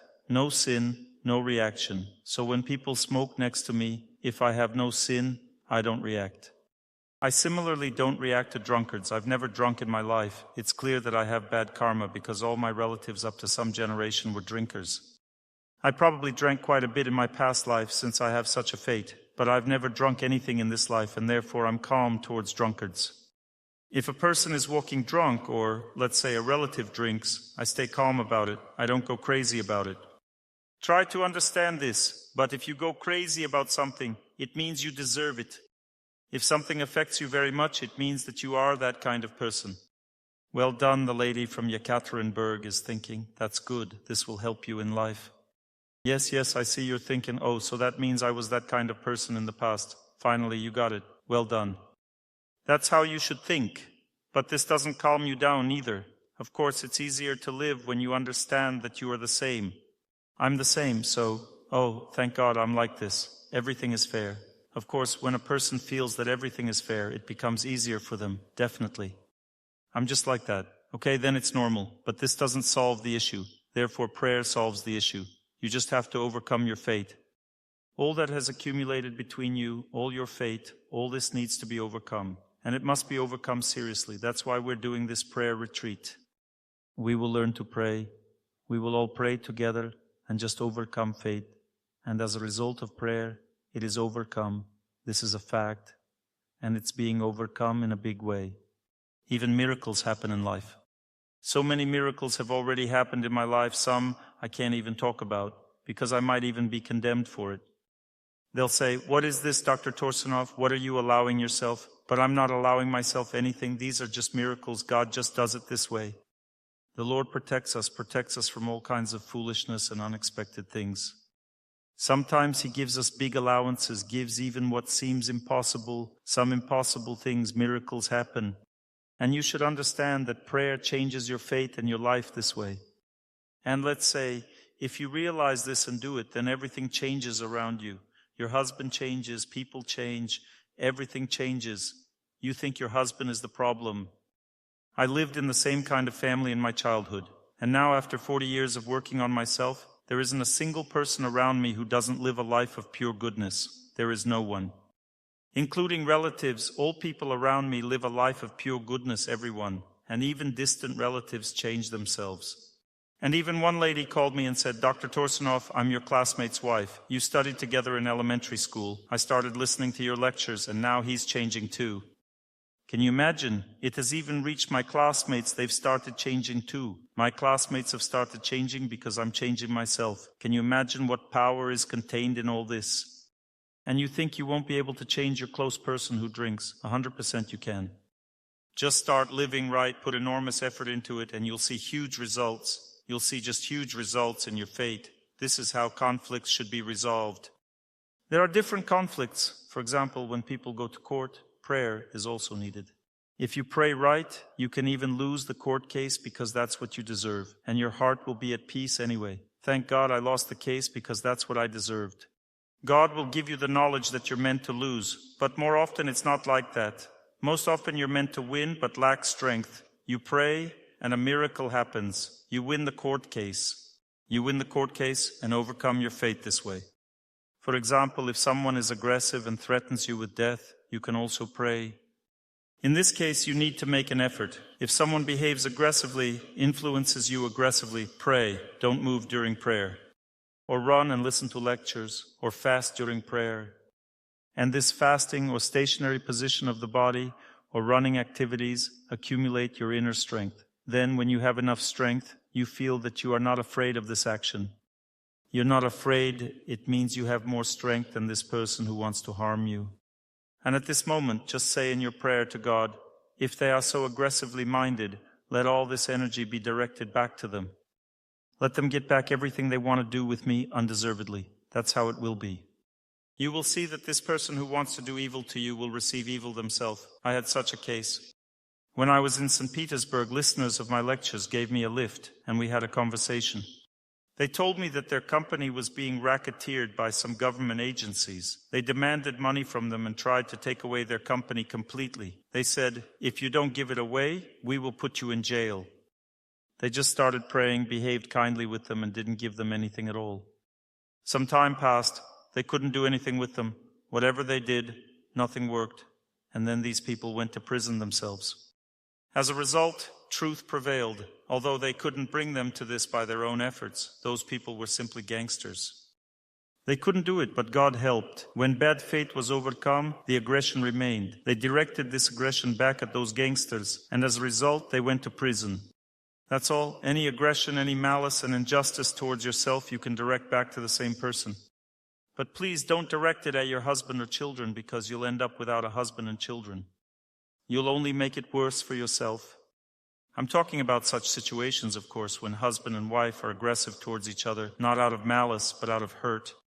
This is not the case when you should curse someone. To curse means to return their own energy back to them. Some people think, a curse is when I don't deserve something, but someone cursed me and I get it. This never happens at all.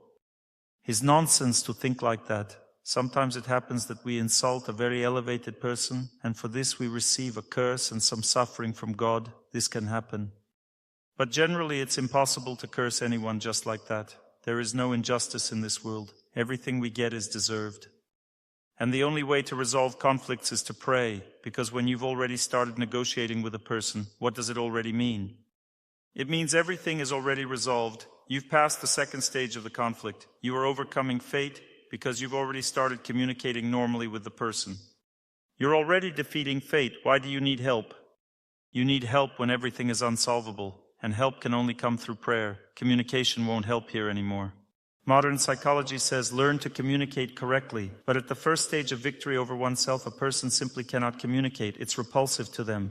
They hate the person, they're angry, they're shaking, they can't talk because every word causes pain. And at this time, no matter what psychology says, whether you smile or not, nothing will work anyway. Therefore, at this stage, you don't need to communicate, you just need to start praying. Don't talk to the person. Pray until your heart becomes calm towards them. Then in the second stage, you will be able to talk to them calmly, despite their aggression. This is the second stage. At the end of the second stage, they will already be able to talk to you calmly. And in the third stage, their heart will begin to change towards you. The third stage can be achieved through conversation. If you've extended the second stage, you don't need to pray anymore, just communicate, and the heart will melt in conversation. Your energy will win, your love will win. When conflict prevents you from even talking, then you should pray. You shouldn't continue communicating with the person. What questions do you have about conflicts? Is anything unclear to you about conflicts? Let's say you have a conflict or someone has it and you can't resolve it. So you have a conflict and you can't resolve it. Ask me, let's talk about it. Hello, Dr. Torsunov. We met in St. Petersburg. My husband left us. We have such a conflict. We don't communicate at all. You said that we should choose a good path to somehow communicate. The question is this. He said he would buy an apartment for the child, that he would let us live there. And I don't know if I should go to his territory. Is this a good path, the right step? Or should we stay separate so that he would strive towards us? No, this is the right step. Look, if you want him back, then him buying you an apartment is not in favor of his new relationships. If you move to a new apartment, continue praying, become self-sufficient. If he wants to buy an apartment for the child, you should set conditions. If he is buying it for the child, he should register it in the child's name, not his. If he registers the apartment in his name, and you just live there, although he supposedly bought it for the child, that's not fair. It should be registered in the child's name. Yes, because before this we lived on his territory and he kicked me out, so expecting this to happen again is quite logical. And I don't want to make the same mistake again. Since he is acting like a man, I'm grateful. I'm meeting him halfway. I accept it for the child. Whatever you say now, until you pass the first stage, achieving calmness in your heart, nothing will work out for you. You won't be able to do anything. You don't understand that your own fate impacts you now. You should overcome it in prayer and calm down. Just accept your fate. As soon as you accept it, you can become stronger than him. You will be able to communicate with him kindly. You will become a self-sufficient, kind person. He will immediately feel like a loser. He will feel deep in his heart that he lost something, not gained. But if you are offended, if you are angry, if you are humiliated, if you are unhappy, it means he did everything right. He punished you, your fate worked through him, right? But when you calm down through prayer and accept your fate, become self-sufficient and happy, you can say, do you want to give us an apartment? Give it. Just register it in the child's name. He'll say, I don't want to register it. I'll keep it in my name. Then it's not our apartment. What are you offering us then? If you can't offer anything, then don't offer.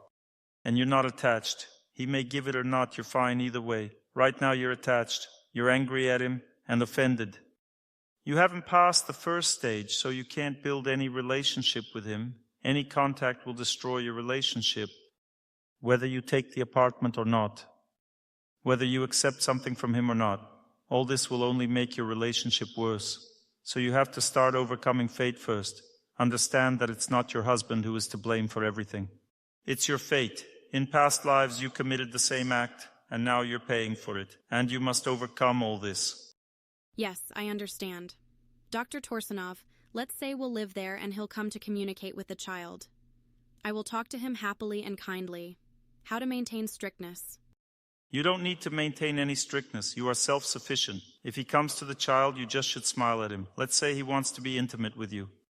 That's fine. He's your husband. You kind of push him away, and then when he approaches you, say, first come back, then everything else. That's all. You're not refusing him. You just want him to come back. This is a war between two women. The strongest wins. When you've become happy, it means you're the strongest. She will immediately become unhappy as soon as you become happy. She will become unhappy right away. Because when two armies fight, both can't be happy simultaneously. One is happy, the other is unhappy.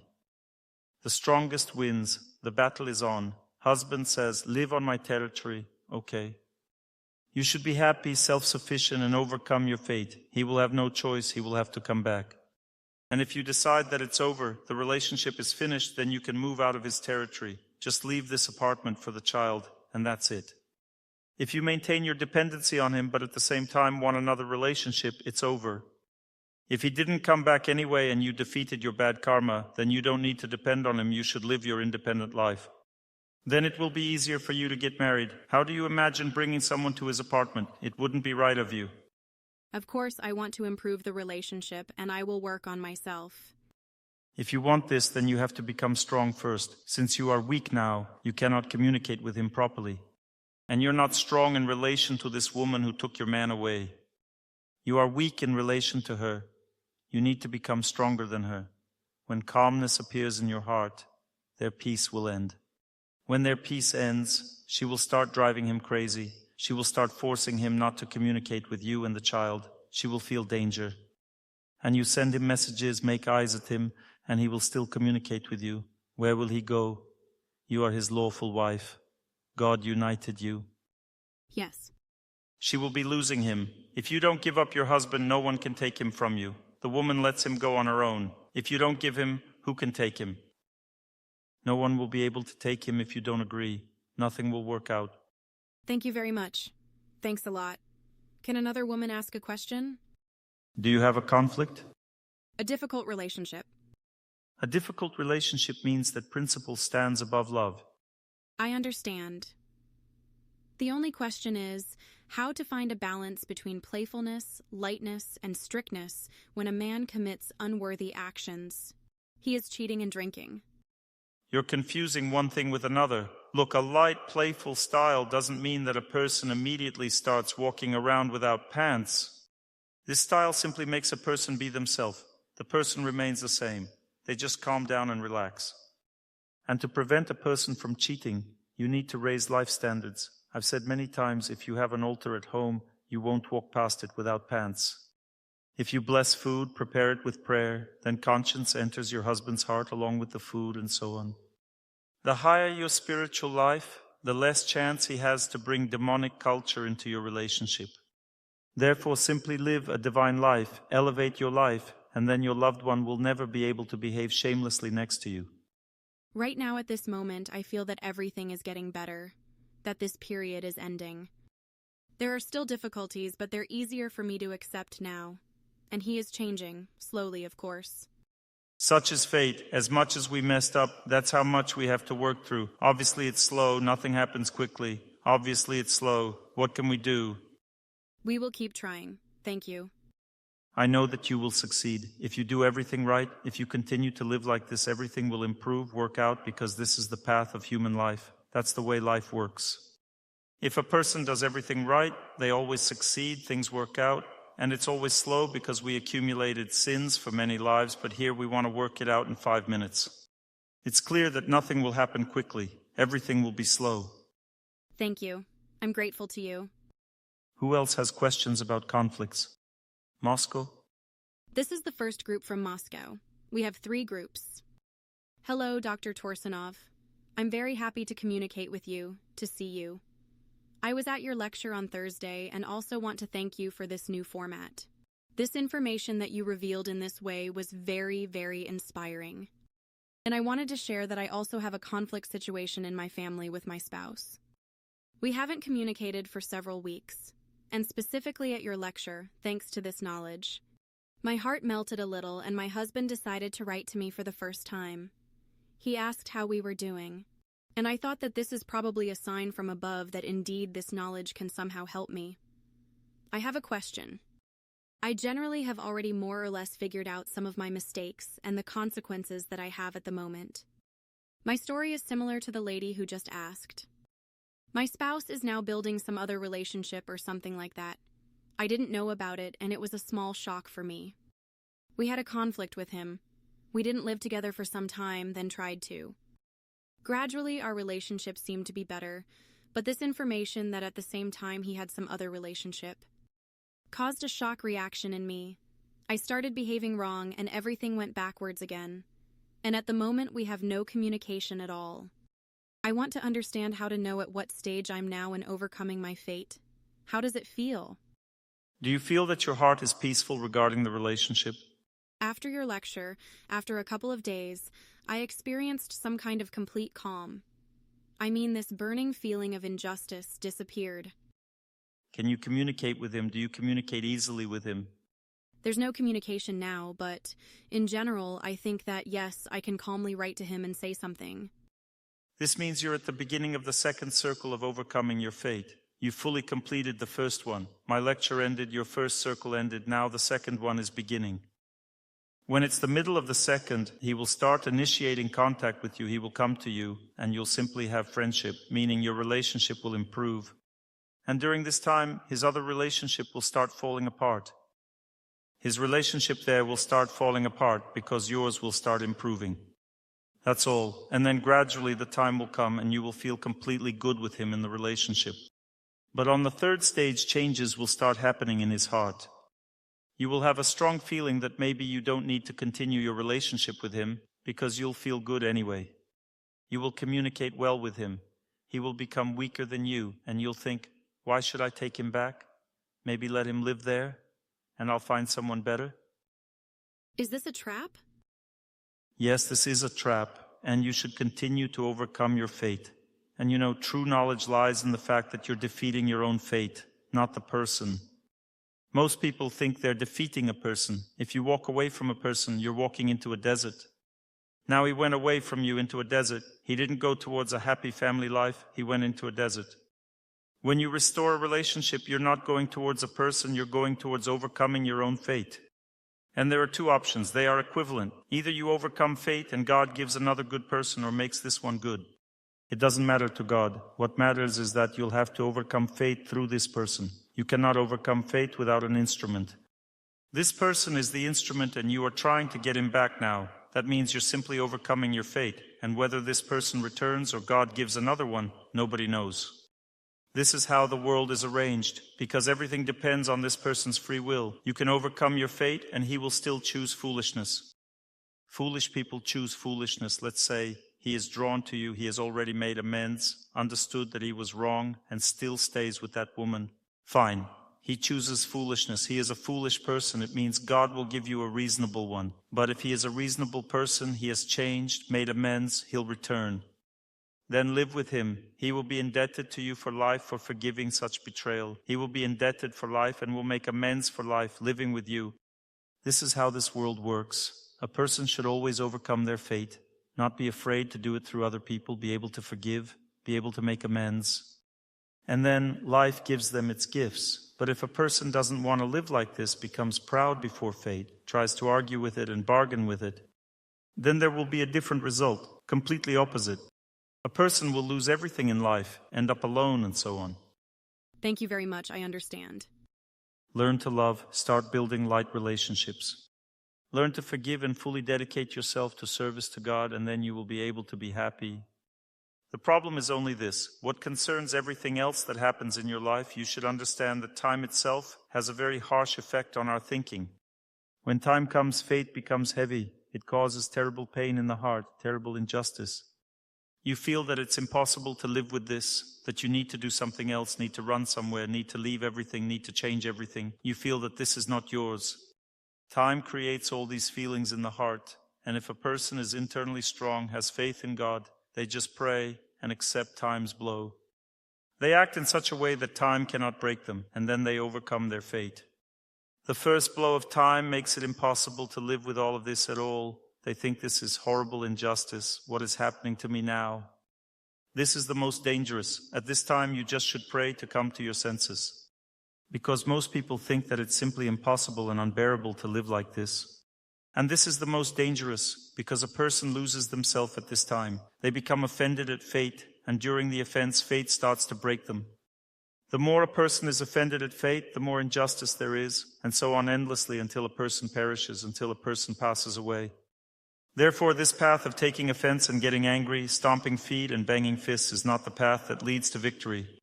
If you don't have enough strength to endure your fate, then forget about yourself. Set yourself up for prayer.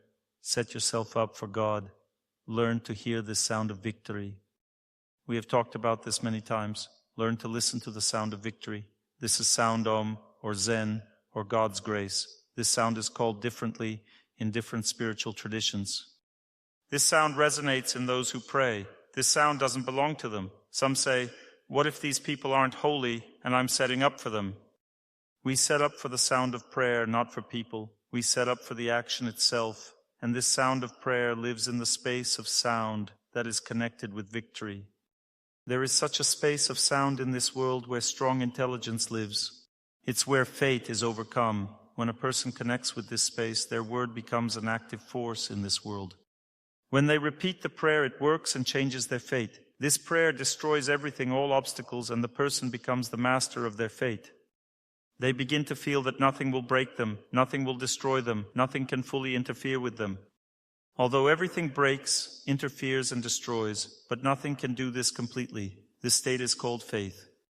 If a person has understood what faith is, they have no obstacles in life. They are not afraid that their fate will destroy them. They just have a volume of work, that's all. And they do this volume with a calm heart. This is called a person with firm, stable intelligence. Most people don't have such intelligence. When fate weighs people down a little, they immediately get scared of this fate. They feel strong injustice, feel cruelty, start taking offense, shift blame to another person. They start thinking, how could you? What right do you have? I hate you. You ruined my whole life, and so on. When people shift their perception of the world from their fate to another person, they lose themselves this way. Living in hatred towards someone means destroying your life. This is life in degradation. Life in passion is impossible when a person faces a strong trial from fate.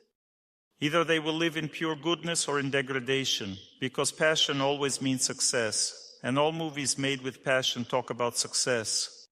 And they always prove that you will always have success. You should just fight for your success, act with your own strength, and believe in yourself. Such movies make you believe in yourself.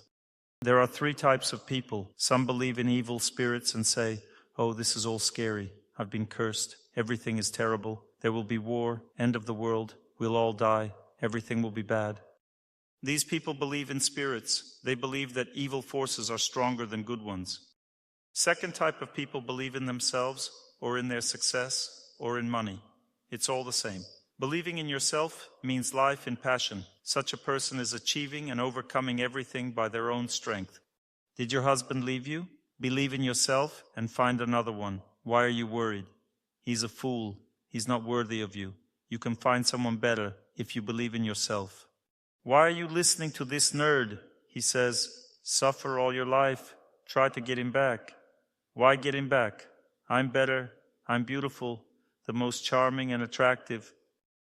I'll go out on the street and find someone 10 times better and let that man regret it then. And that's it, believe in yourself. How young we were, how sincerely we loved, how we believed in ourselves. We've already played the first half, and we only managed to understand one thing. We've already lost all friends. Try not to lose yourself. When people believe in themselves, they lose strength all the time. Their energy melts away because they are self-centered. As a result, the person breaks down. All passionate people, all these actors who played in passionate movies, have already broken down in life. In movies, they continue to remain superheroes, but in life, they're all broken because they have incorrect thinking. God punishes them for this. When they show movies of pure goodness, there are no superheroes there. Their people suffer, pray, and overcome their fate. They become sages, but at the same time can lose everything in life. We see this. There are different goals there. But superheroes acquire everything, become rich, famous, and so on. They're superheroes. They can defeat everything with their own strength. In these superhero movies, there are certain subtle moments that people usually don't notice. The first subtle moment, for some reason bullets never hit them. Bullets don't hit superheroes. They shoot right at them, point blank, and all miss. This is the first such subtle moment, invisible details. Trouble doesn't touch this superhero. The second subtle moment is that for some reason everyone around them is doing badly, only they are doing well. I don't know where in life it happens like this. Everyone suffers, everyone experiences defeats, but they alone don't care about anything. As if bad fate can't touch them at all. And if it does touch them, it will regret it later. Fate will regret that it touched them. Then they are giving everyone a hard time out there. This is faith in passion. People in passion believe that they will never die. Nothing bad will happen to them. No one will ever cause them harm. I was born lucky. Everything is great. This is faith in passion. This is incorrect thinking. What is pure goodness? It is faith in God. Faith in God means I can suffer in this world. I can find myself in different life circumstances. Anything can happen to me. So as I pray, I connect with this space of sound where there is victory, and therefore I overcome my fate. And everything returns back to normal. Normal fate, normal life returns to me, not because I'm a superhero, but because I live a righteous life. Moreover, good fate may return to me not in this life, but in the next one. I don't know how it will happen. I have no knowledge. But I know for sure that I will still live happily if I pray to God. This faith is correct because God created this world. He controls and guides everything here. If you establish direct contact with Him, then all obstacles in life are destroyed. And this faith is also correct because it is the right, highest goal in human life. Everything that happens here in our life doesn't have much significance. But the tools we use to solve these problems are the most important thing in our life. You see how cleverly everything is arranged? We want a wife, family, and money. We desire all of this in life very much, but this is not the main thing. But everything is arranged in such a way that without God we won't get any of this. And when we turn to God and ask Him to give us what we want, we receive what is most important. That means that we ultimately receive God. We turn to Him, achieve our life goals, and also receive what we want. But there are special people who figured out that they should have wanted God. Then God may not have to continue this game. He can give them the opportunity to receive higher things in life and not receive lower ones. This can also happen, but again, we're not at a loss. If we wanted something very much but didn't get it, and we got something bigger instead, then we're not at a loss. I will give you a simple example. A person really wanted to own a company and worked a lot for it. They were offered a factory instead of a company. Do they lose anything? Of course not. They say, keep it for yourself. I'm giving you this company. It's all yours as a tip. And they themselves went to manage the factory and left the company as a tip for everyone. Please take this company as a tip, and I'll go manage the factory. When a person acquires God, everything else remains as a tip. He doesn't need any of it at all. There is an ancient story in the Vedas about one little boy, but this was an unusual boy. He was the son of a king. The king had 2 wives. And one wife became jealous that the other wife's son was sitting on the king's lap. She came up to him and said, "You shouldn't sit on the king's lap because he loves me, not your mother. My son will sit on his lap. And if you want to sit on the king's lap, you should pass away now and be born as my son. Only then you will rightfully sit on your father's lap." He went to his mother with tears in his eyes and said, "Mom, they won't let me sit on my father's lap. What's wrong?" And she said, "Indeed, your father loves his second wife more than me. That's why this happened. You just need to pray to God to get your rights." The boy went to the forest. No one told him to go to the forest, but for some reason he went there. He left all this, a reasonable action. He left everything, left relationships, and went to the forest. He began to perform austerities that no one could perform. People can do unlimited things. He went to the forest and there was nothing to eat. So he first ate just green leaves and learned to digest them through austerity practice. We can learn to digest everything. He learned to digest leaves. Then he stopped eating altogether and started drinking only water. Then he stopped drinking water and started breathing less. Then he practically stopped breathing altogether. He started living only on prana and kept breathing. He performed an austerity practice of enormous power that no one else could do. He was only 5 years old. This austerity practice was taught to him by a holy person who met him in the forest. He said, "If you want to be worthy of being the king's son and have your own kingdom, fine, then perform this austerity practice." And the little boy, 5 years old, started doing all this. He had enormous strength in his heart. As a result, the Lord himself appeared before him. He performed such an austerity and prayed so hard that the Lord appeared before him. He saw God because he was repeating prayer with God's name. He wanted to get a kingdom through God's name. When he saw the Lord before him, he started laughing. A 5-year-old boy started laughing at his desire to have a kingdom. He said, "Lord, I want to have only you because you are the best. Why do I need this kingdom?"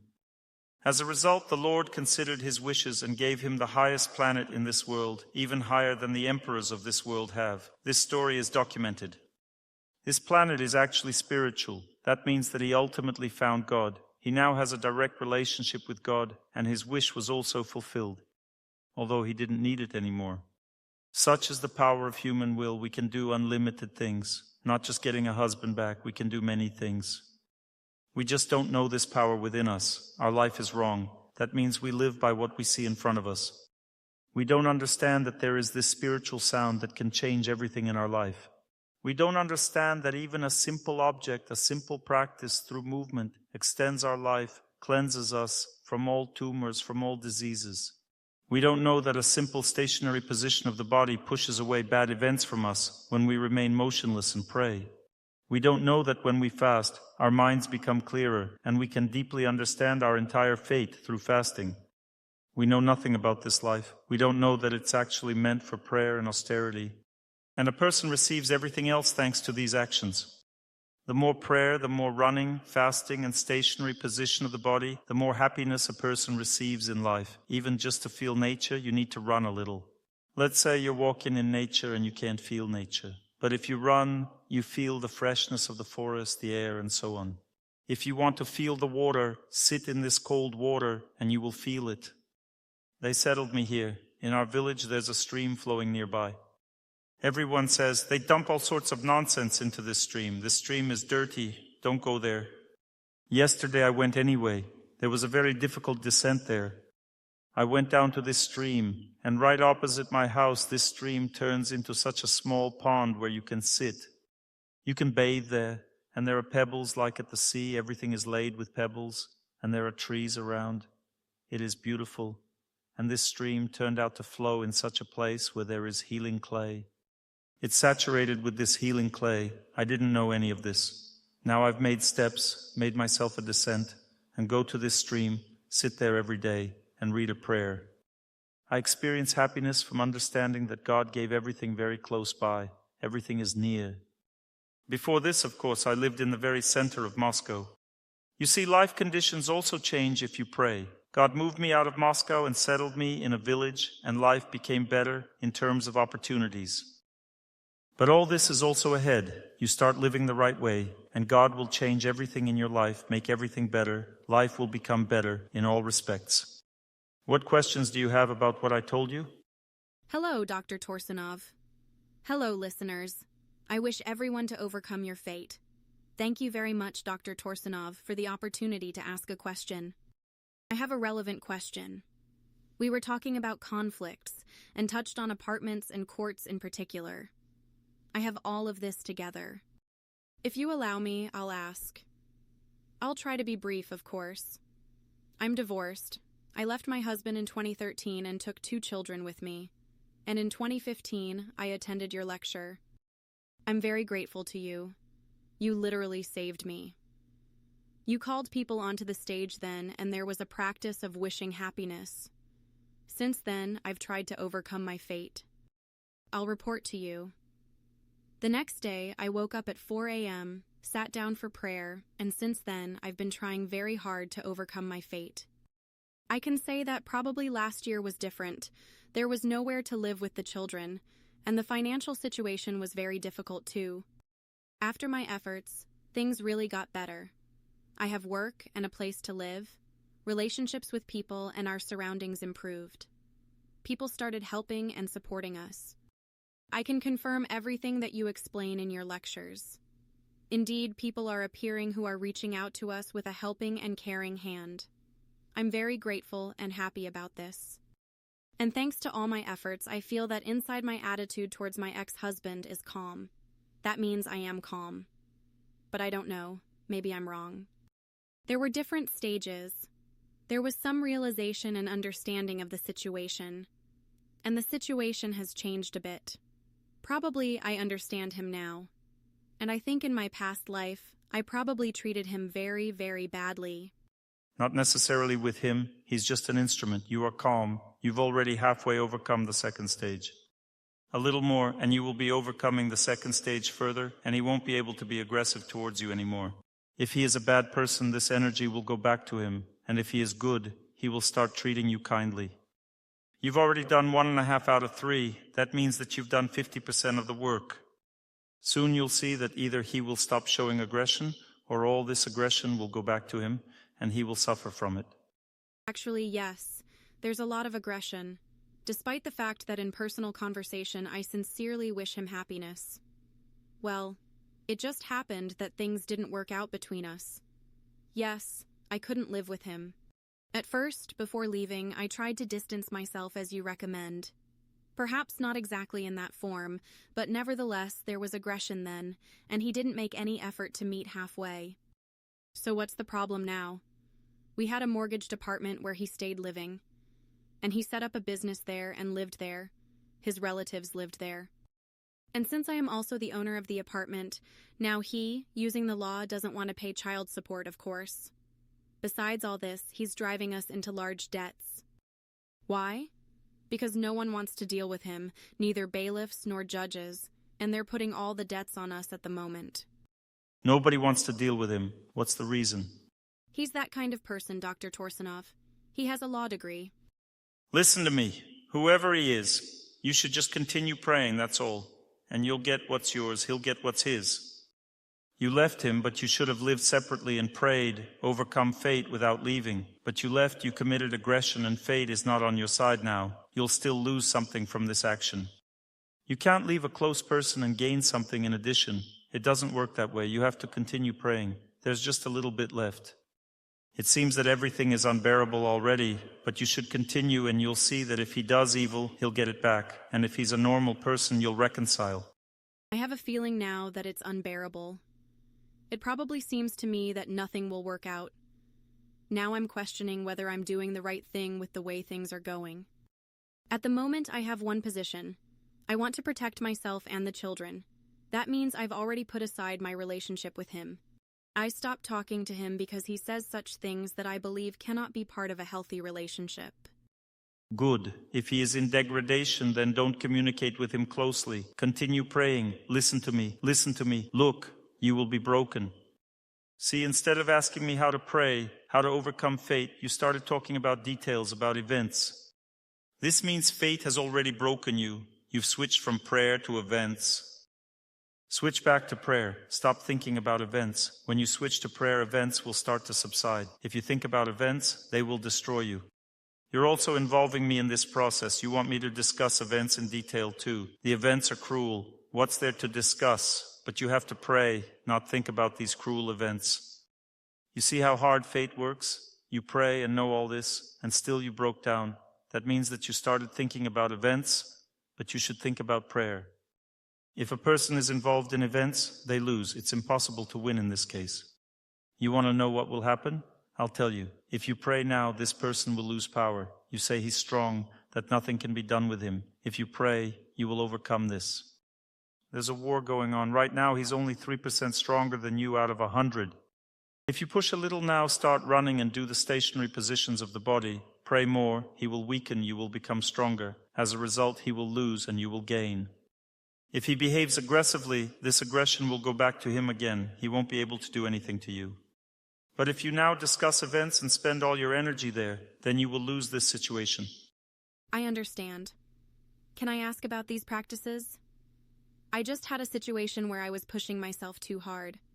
My whole day was scheduled from morning till night, and one thing followed another. Don't push yourself too hard, rest.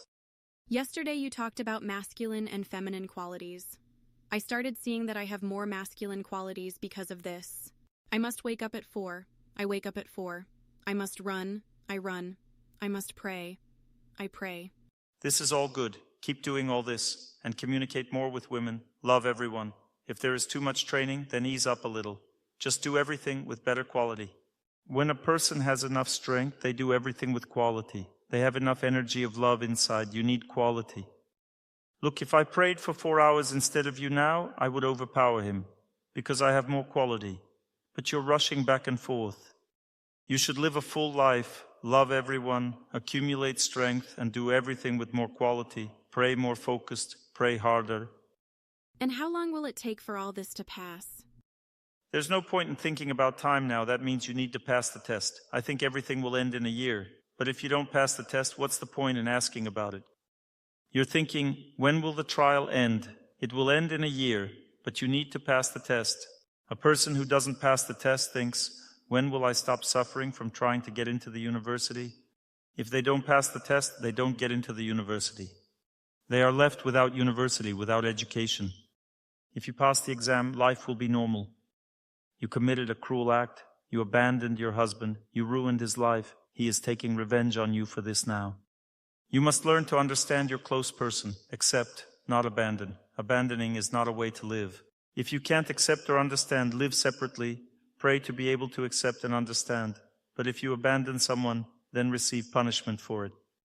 You don't want to receive punishment. You say, I'm a good person. But you didn't consider the other side. This person still hasn't recovered. He is destroyed. He hates everything around him. He is taking revenge because his family was destroyed. Can I ask a question from the chat that's somewhat related to this topic? Yes, you can. You're the organizer. Thank you. A lady is asking, can I consider that I passed the test? In 2004, we broke up with a man. He got married and had a child. We hadn't seen each other for 6 years, but all this time I wished him happiness. And in 2010, he found me. He was already divorced at this time. In the same year, we got married, and now we have a son.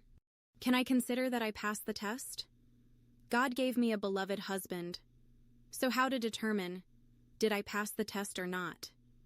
And also, how should I treat his ex-wife and their child?